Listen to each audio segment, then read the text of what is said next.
tal, amigos? Un cordial saludo de parte de este equipo de trabajo que siempre desea traerles un contenido que sea edificante para ustedes, que sea bueno para la familia, pero sobre todo que sea entretenido a pesar de los vientos y marea, porque creo que se me entiende, no sé, se me entiende. Por aquí estuvieron orando conmigo. Tú dices que no se entiende. Dice Eugenio que no. Señores, la gripe, ¿y qué gripe es que es? Yo no sé qué es lo que está pasando. Es una influenza, es una gripe, no sé. Así que nos disculpan si estamos un poco afónicos, pero siempre cumpliendo con nuestra responsabilidad, que es lo más importante. Hoy tenemos entrevistados interesantísimos. Yo creo que usted no se va a querer quitar de ahí. Sobre todo quizás algún tema polémico. En este caso estaremos hablando con el licenciado Radamés de la Rosa, ya sentado aquí con nosotros, licenciado en Psicología Clínica, y él representa la organización Casa Abierta. ¿De qué se trata todo esto? Usted se enterará en un momentito. Inocencia robada. Creo que es inocencia o juventud. Infancia robada. Bueno, yo creo que son tres palabras que van de la mano una de la otra. Con nosotros estará la pastora Sandra Calzácea con su primera obra, una obra autobiográfica, y creo que también será una obra que tocará el corazón de todos ustedes. Vamos a ver un poquito de lo que viene en Adelina. Vea hoy en Adelina.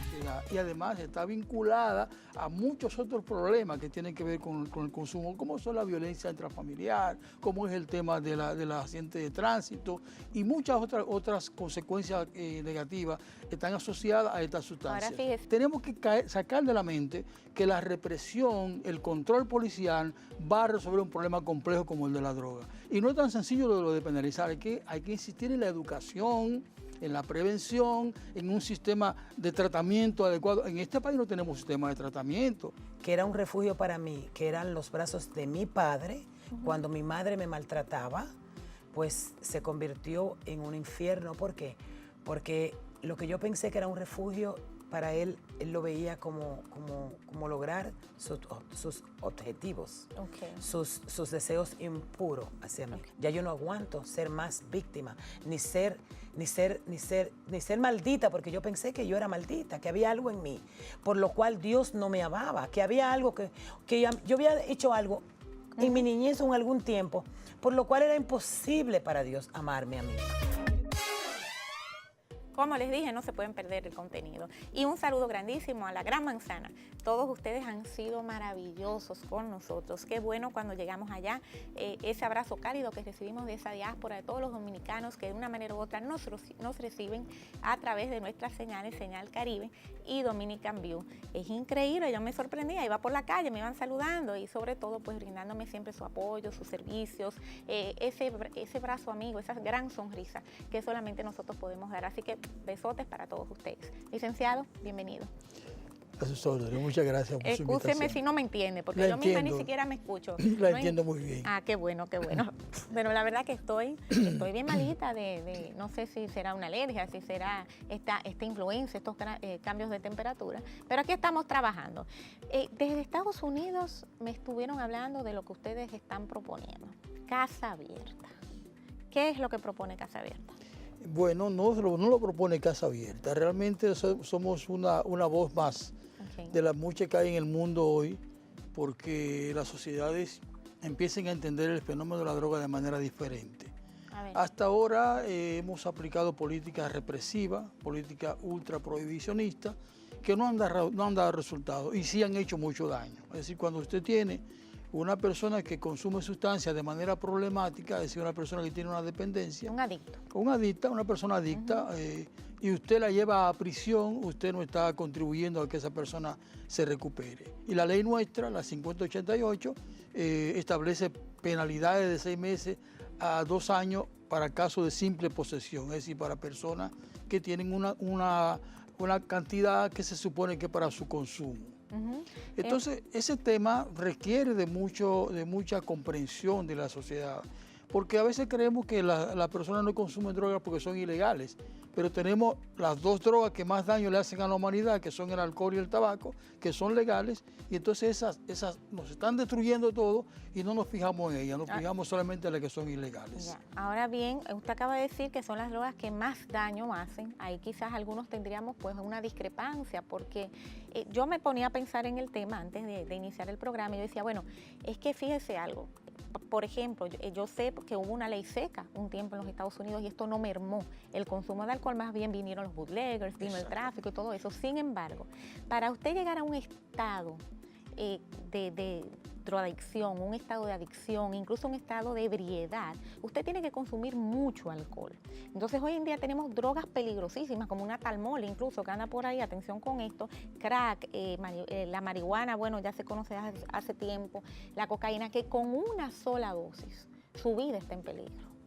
Entonces ahí no sé si veo una discrepancia, porque una cosa es que usted a base de tabaquismo muera en 40 años, pero con una sobredosis usted puede morir al instante. Bueno, fíjense que ahí hay mucho que debatir sobre ese tema. La única sustancia que hasta ahora la ciencia ha encontrado que es súper adictiva, que puede producir una adicción con una o dos ocasiones en que se consume, es la heroína. Okay. ¿La cocaína no? Después todas las demás sustancias requieren de un proceso lo mismo que el alcohol. Sin embargo, yo he escuchado personas que con un pase, por ejemplo, o una sobredosis pueden morir. Bueno, es muy difícil que eso pase con alcohol. No, las sobredosis son producidas por ejemplo, una persona que está en abstinencia por mucho tiempo y que ha generado una tolerancia a la sustancia que consumía por mucho tiempo, la deja de consumir por 2 o 3 años y cuando vuelve a consumir la usa en el nivel que la usó la última vez, y eso es una sobredosis en ese caso. O sea, que es muy peligroso. Una sobredosis puede también ser causada por un descontrol de la persona que está bajo el consumo, bajo la adicción y no tiene control de cuánto va a consumir y se produce una sobredosis. Pero hay muchas personas, y esto no es una promoción de las drogas, porque jamás vamos a promover las drogas, hay muchas personas que consumen sustancias ilegales, dígase marihuana, dígase cocaína, dígase fármacos, de manera recreativa o de manera habituada. ¿Quiénes pasan a la adicción? No lo sabemos. Por eso que decimos que es una ruleta rusa. Si usted dice, no, aquel pasó a la adicción, pero yo no, y sigue consumiendo, usted puede caer en la adicción. Pero hay mucha gente que no llega a la adicción, que se queda usando de manera recreativa o de manera habituada. Eso no ocurre no solamente con el alcohol. Hay mucha gente que consume alcohol, la mayoría consume alcohol de manera recreativa. Se toma una copa de vino un día en una celebración, un trago de whisky en una celebración. La mayoría lo hace así. Pero ¿no cree usted que muchas de esas personas que consumen alcohol recreativo también no pasan a la adicción? Porque el alcoholismo es una adicción lo mismo que el cocainómano o que el heroinómano. Es una adicción igual. Y está muy extendida en la sociedad y además está vinculada a muchos otros problemas que tienen que ver con el consumo, como son la violencia intrafamiliar, como es el tema de la accidente de tránsito y muchas otras consecuencias negativas que están asociadas a estas sustancias. Ahora fíjese, no es una ley difícil de pasar, fíjese por qué le pregunto. Y entiendo su punto de vista. Incluso sabemos que en muchos estados, ya en Estados Unidos, pues está legalizado pues, el consumo de marihuana o cannabis, ¿no? Le comentaba detrás de cámaras que incluso hay cremas ahora que muchas personas hasta pues utilizan para la belleza y todo eso. Pero, por ejemplo, el alcohol está sancionado en el sentido de que sabemos lo que estamos consumiendo porque es algo que es legal. Entonces ya incluso los consumidores saben, tiene tantos grados de alcohol, tiene esto. Ahora estas drogas no sabemos con qué las están cortando. Fíjese que la famosa Molly la están cortando, por ejemplo, con veneno de ratas. Entonces, ¿cómo pasar una ley que no penalice el consumo de una sustancia que esa misma persona, o sea, yo lo que lo veo es como una protección al que está consumiendo?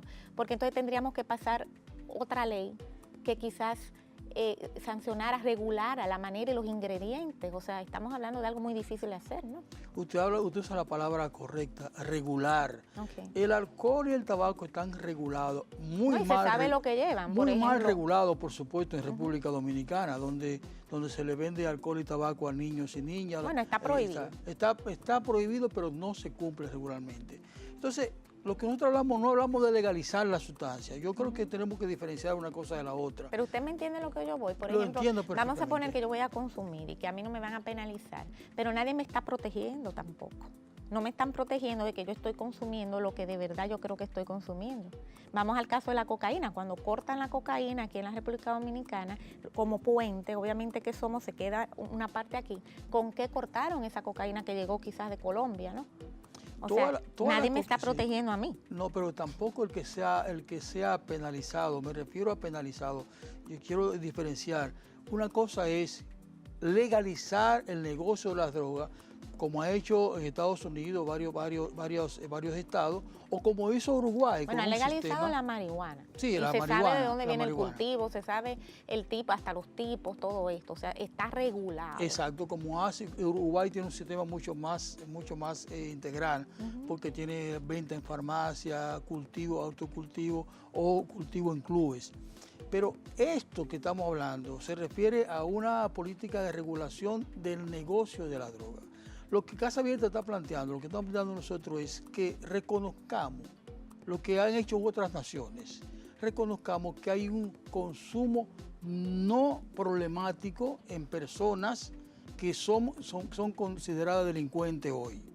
Que reconozcamos la dosis personal. Que eso no implica promover el uso de sustancias. ¿En Uruguay están aprobadas todas las sustancias o solamente No, la en marihuana? Uruguay están trabajando, ellos despenalizaron en el año 74 el consumo de sustancias. Es decir, un policía no va a Uruguay y agarra a un muchacho y le encuentra una dosis pequeña de cocaína, de marihuana y lo va a llevar preso. Porque no va a conseguir que un juez lo condene, porque está despenalizado. En Uruguay no ha aumentado el consumo de droga como se piensa que Hábleme de ocurre. esas cifras, me imagino que ustedes las tienen. No, pues fíjese, por ejemplo, en Argentina, que es un país donde está penalizado el consumo de marihuana, por ejemplo, y Uruguay son países fronterizos. Los números, las estadísticas de Uruguay y lo de la Argentina son lo mismo, es decir, no ha aumentado el consumo muchísimo más en Uruguay que lo que ocurre en Argentina. Porque no nos engañemos, los seres humanos no consumen droga porque son legales o ilegales. Las personas consumen droga porque la necesitan, porque creen que la necesitan. Y A ahora, veces es símbolo de solo estatus lo mismo. también, y ¿Perdone? a veces los utilizan como símbolo de estatus o porque está de moda, o sea, tiene muchos bemoles. Bueno, eso, lo del ¿no? estatus tiene mucha cosas que debatir, porque por ejemplo en República Dominicana yo no hablo de perseguir a los usuarios de ningún sector social, pero en República Dominicana solo se persigue a los muchachos de comunidades empobrecidas, son los que ponen los números. Y no estoy diciendo que pongan los números los jóvenes de clase media clase, estoy diciendo que no sigamos con una política ultra represiva que genera corrupción, que genera violencia y que genera muchas violaciones de derechos, porque muchos jóvenes que están en prisión hoy son simples consumidores y han sido tratados como delincuentes y han sido llevados a prisión. Le Entonces, tengo una buena pregunta para el venga. próximo bloque. Estoy de acuerdo que ustedes también en casa pues estarán debatiéndose igual que nosotros. ¿Quién tiene la razón? Su inocencia fue robada, pero ella hizo algo maravilloso con su vida. No se pueden perder tampoco esa intervención que viene a continuación. Quédense con nosotros, esto está bueno. Ya regresamos con Adelina.